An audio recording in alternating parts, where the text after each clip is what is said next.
বিসমিল্লাহির রহমানির রহিম। এখন কিছু প্রশ্নের জবাব দিচ্ছি। প্রশাসনের পক্ষ থেকে মাঝে মধ্যে বলা হয় কে মুসলিম কে কাফের তা বলার আপনারা কে? কারা কাফের কারা মুসলিম আমরা বলি না, আল্লাহর ফতুয়াটা আমরা জনগণকে শোনাই।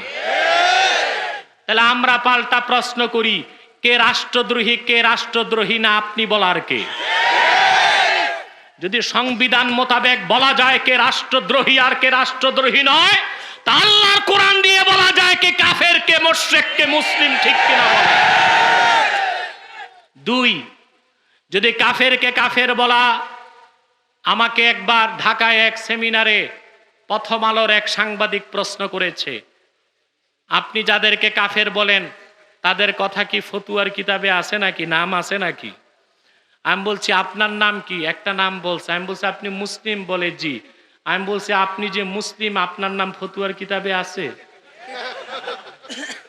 কাফেরকে যদি কাফের বলা না যায় তো মুসলমানকেও তো মুসলমান বলা যাবে না। কোরআন কারীমে স্পষ্ট সংজ্ঞা দেওয়া আছে কে মুসলিম কে কাফের কে অমুসলিম, ঠিক কিনা? আল্লাহ 3 নামে সূরাই নাজিল করে দিচ্ছেন। মুমিনের নামে সূরা আল মুমিনুন, মুনাফিকের নামে সূরা মুনাফিকুন, কাফেরের নামে সূরা কাফিরুন। 3-এর বাইরে কিচ্ছু থাকতে পারে না। নিরপেক্ষ বলতে কিছু নাই। যে হিজরা এও নিরপেক্ষ হইতে পারে না, তারও একটা পক্ষ নিতে হয়। হিজরা মারা গেলে কোন নিয়মে জানাজা দাফন কাফন? ফিকহের কিতাবে এসছে পুরুষের মতো বেশি লাগলে পুরুষের নিয়ম, মহিলার মতো বেশি লাগলে মহিলার নিয়ম। তাই নিরপেক্ষ বলতে কোনো কিছু নাই, পক্ষ নিতেই হবে, হয় মুমিন নয় মুনাফিক নয় কাফের, ঠিক কিনা বলেন? কাফেরদের পক্ষে দালালি করার মতো কিছু মৌলবীও আছে, হাদিসের অপব্যাখ্যা করে। হাদিসে এসছে মান সাল্লা সালাতানা ওয়াস্তাকবালা কিবলাতানা ওয়া আকালা যাবিহাতানা ফাযালিকাল মুসলিম। যে আমাদের কিবলা মানলো, যে আমাদের নামাজ পড়লো, যে আমাদের কিবলা মানলো, যে আমাদের গোশত খেলো, সে লোকটি মুসলিম। কিন্তু সে লোকটি যদি ঈমানই না থাকে তাহলে কি মুসলিম? হাদিসের ব্যাখ্যা কি? হাত্তা লাম ইয়াসদুর মিনহু কুফরুন কাওলান আও ফি'লান আও তাকরীরা। যদি কোনো ব্যক্তির দ্বারা মৌখিক কথায় বা কলমে বা কাজে কুফরি প্রকাশ না পায় ততক্ষণ তাকে আমরা মুসলিম বলবো, যদি সে নামাজ পড়ে, কিবলা মানে, কোরবানির গোশত খায়, ঠিক কিনা বলে? কিন্তু কেউ নামাজ পড়ে, কোরবানি করে, কিবলা মানে, দাড়ি টুপি আবা কাবা জুব্বা সব আছে, যদি তার দ্বারা ভুলেও কোনো কুফর বের হয়ে যায় শরীয়তের বিধান অনুযায়ী সে কাফের হয়ে যাবে। হানাফি শাফি মালিকি হাম্বলি 4 মাযহাবের ঐক্যমত্যের ফতোয়া, ইন্নাল ইনসানা ইউকাফফারু বিকালিমাতিল কুফরি আও বিল ফিলিল মুজিবিলিল কুফরি ওয়া ইন লাম ইয়ালাম আন্নাহু কুফরুন।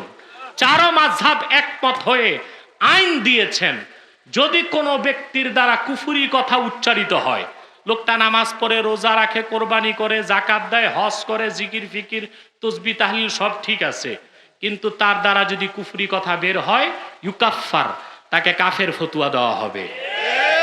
যদি কোনো কাজের দ্বারা কুফরি হয় তাকে কাফের ফতোয়া দেওয়া হবে। ওয়া ইন লাম ইয়ালাম আন্নাহু কুফরুন, যদি লোকটার জানা নাও থাকে কথাটা কুফরি কাজটা কুফরি, তারপরও তারে কাফের ফতোয়া দেওয়া হবে। অতএব কাফেরদেরকে বাঁচাবার কোনো সুরত নাই, ঠিক কিনা বলে? ঠিক কিনা বলে? হিন্দু বৌদ্ধ খ্রিস্টান এরা কাফের, আর কুখ্যাত কাদিয়ানী সম্প্রদায় শুধু কাফের না, কুখ্যাত কাফের। এবার আসেন, বাংলাদেশে যদি ইসলামী শরিয়া আইন থাকতো কাদিয়ানীদের ক্ষেত্রে বিচার কি হতো?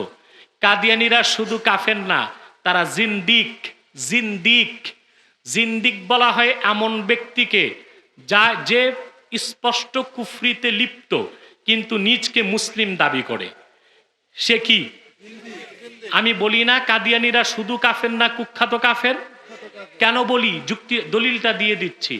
হিন্দুরা বাংলাদেশে আছে না? মুসলিম পরিচয় না অমুসলিম পরিচয়? আমাদের সমস্যা আছে। খ্রিস্টানরা কি পরিচয়? অমুসলিম। বৌদ্ধরা কি পরিচয়? হিন্দু। ইহুদি তো নাই, থাকলেও পারে দুই চারটা, কারণ কুত্তার বাচ্চা কয়েকটা থাকলে পরিবেশ নষ্ট করে দেয়। কিন্তু এরা আছে কি পরিচয়ে? জোরে বলে। আমাদের সমস্যা আছে। অমুসলিম অমুসলিমের মতো থাক। এই জন্য হিন্দুরা যে শান্তিতে পূজা করে বাংলাদেশে, ভারতও তো এত শান্তিতে করে না, কারণ আমাদের সরকার তাদের নিরাপত্তা দিছে ভারত সরকারের চেয়ে বেশি। আর আমরা মুসলমান পরম সহিংসু। ভারতের মুসলিম নির্যাতনে আমাদের কলিজায় রক্ত ঝরে, সেই প্রতিশোধ বাংলার হিন্দুর উপর আমরা নেই না। এটা শরীয় সমর্থন। একের দোষে অন্যের বিচার শরীয় সমর্থন, ঠিক কিনা? তো তারা আছে অমুসলিম পরিচয়, এই জন্য তারা শুধু কাফের।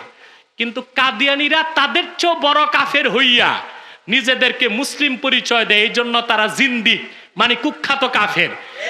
আর জিন্দিকের ক্ষেত্রে একমাত্র শাস্তি তাদেরকে হত্যা করা। অতএব সরকারকে বলছি, অনতি বিলম্বে কাদিয়ানীদেরকে অমুসলিম ঘোষণা করুন, নতুবা বাংলাদেশে যদি ইসলামী রাষ্ট্র ব্যবস্থা কায়েম হয়ে যায়, মিছিল মিটিং এর প্রয়োজন হবে না। কাদিয়ানীদেরকে যেখানেই পাওয়া যাবে শরিয়া আদালতের আইনে তাদের গল্লা উড়িয়ে দেওয়া হবে। বিশ্বের মুসলিম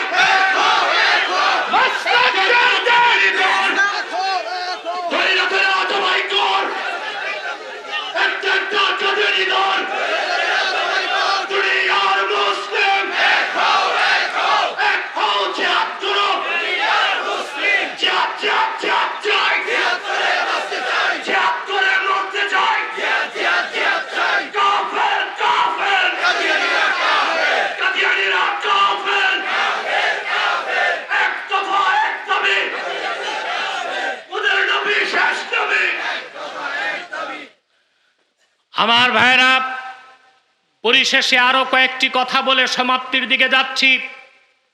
এতক্ষণ আপনারা উপলব্ধি করেছেন কুখ্যাত কাদিয়ানীদেরকে রাষ্ট্রীয়ভাবে অমুসলিম ঘোষণার দাবি আদায় সরকারকে করতে হবে। তার প্রথম কারণ, সরকার নিজেও নিজেকে মুসলমান দাবি করে। এটা তাদেরও মুসলিম হিসেবে এই দাবি আদায় করতে হবে। দুই, বর্তমান সরকারের রাজনৈতিক আদর্শ হচ্ছে ধর্মনিরপেক্ষতা। ধর্মনিরপেক্ষতার আদর্শকে বহাল রাখতে হলেও সরকারকে কাদিয়ানীদেরকে অমুসলিম ঘোষণা করতে হবে। কারণ ধর্মনিরপেক্ষতার মূল কনসেপ্ট হচ্ছে তাদের ভাষায় প্রত্যেক ধর্মের অধিকার রক্ষা করা। তাহলে কুখ্যাত কাদিয়ানীরা কাফের হয়ে নিজেদেরকে মুসলিম দাবি করার দ্বারা অন্য মানুষকে ধোঁকা দিয়ে কাফের বানাচ্ছে। এর দ্বারা তারা ইসলাম ও মুসলমানের অধিকার নষ্ট করছে। সরকার যদি ধর্মনিরপেক্ষতার দাবি করে থাকেন, তাহলে মুসলমানের অধিকার রক্ষা করার জন্য কাদিয়ানীদেরকে মুসলিম ঘোষণা করা আপনাদের সাংবিধানিক দায়িত্ব হয়ে গিয়েছে। আপনাদের রাজনৈতিক আদর্শকে রক্ষা করতে গেলেও কাদিয়ানীদেরকে রাষ্ট্রীয়ভাবে অমুসলিম ঘোষণা করতে হবে, ঠিক কিনা বলেন? সরকারকে পাশাপাশি বলবো, কাদিয়ানী যত বুদ্ধিজীবী আছে আর পুরোহিত আছে, তারা যেখানে বসতে চায় আপনাদের তত্ত্বাবধানে বসান। তারা শুধু কাফের নয়, কুখ্যাত কাফের, এটা প্রমাণ করে দিতে আমরা প্রস্তুত আছি। তারা যদি বসতে না চায়, তাহলে অনতি বিলম্বে তাদেরকে রাষ্ট্রীয়ভাবে অমুসলিম ঘোষণার দাবি আদায় করে দিন। পরিশেষে আরেকটি কথা বলবো, প্রধানমন্ত্রী, আপনার সম্মানিত পিতার সব স্বপ্নই আপনি পূরণ করেছেন, কিন্তু আপনার পিতার একটি কথা আপনার জানা নাই। আপনার পিতা বাংলাদেশের ওলামায়ে কেরামের মাথার মুকুট শামসুল হক ফরিদপুরি রহমতুল্লাহর কাছে ওয়াদা করেছিলেন, যদি দেশ স্বাধীন হয়, বঙ্গবন্ধু শেখ মুজিবুর রহমান বলেছিলেন, তাহলে তিনি কাদিয়ানীদেরকে অমুসলিম ঘোষণা করবেন। কিন্তু দুঃখ পরিতাপের বিষয়, বঙ্গবন্ধু সময় পান নাই। আর ওনার আশেপাশে সিরাজ আলম আর ডক্টর কামালদের মতো নাস্তিকরা ঘুরঘুর করত, সেজন্য তিনি সুযোগটা করতে পারেন নাই। যেহেতু আপনি নাস্তিকদেরকে মাইনাস করেছেন, পিতার প্রত্যেকটা ইচ্ছা পূরণ করছেন। অতএব আপনার পিতার কবরে যদি শান্তি দিতে চান, আপনার পিতা যে ওয়াদা করে গিয়েছিলেন ফরিদপুরের সাথে, সেই ওয়াদা বাস্তবায়নের জন্য আপনাকে বাংলাদেশে রাষ্ট্রীয়ভাবে কাদিয়ানীদেরকে মুসলিম ঘোষণা করতেই হবে। আল্লাহ তাআলা আপনাকে সেই সুমতি দান করুন, আপনাকে দাবি আদায় করার তৌফিক দান করুন।